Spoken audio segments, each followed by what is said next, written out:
Dneska vám chceme predstaviť kolekciu nových ruží do záhrady. To sú základné odrody, veľké, plnokveté, krásne, výška do 50 cm, ktoré sú parfumované, záhradné, nádherné, plnokveté. Okrem toho, že dobre vyzerajú, tak aj krásne voňajú. Potom máme pôdopokrývne, ktoré sú vhodné na vyplnenie celého záhonu, alebo keď potrebujeme nejakú súvislú plochu zakryť. Tieto sú veľmi obľúbené, čoraz častejšie, cena 14 € a sú veľmi pekné, kvitnú takmer do mrázov, by sa dalo povedať.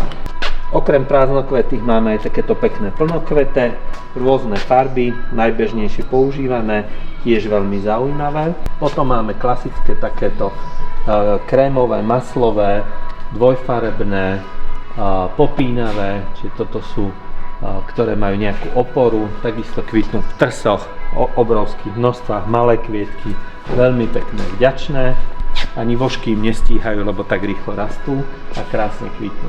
Toto je veľmi pekná parfumovaná ruža, v podstate ak ju máte na záhrade a niekde blízko máte aj terasu, tak cítite každý večer, ako nádherne vonia. Toto je veľmi obľúbená odroda, toto je táto jazmína veľmi obľúbená odroda.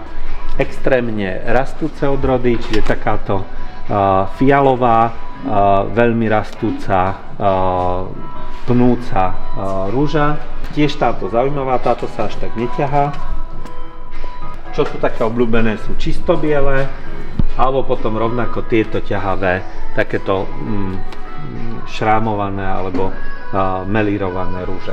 Rovnako takéto hybridné čajové odrody do 80 cm, tiež veľmi pekné a cena je 14 €. Väčšina je tak do 14 €. V závislosti od odrody, čo pozerám, tak sú priamo od šľachtiteľa ceny do 14 €. Tešíme sa na vás.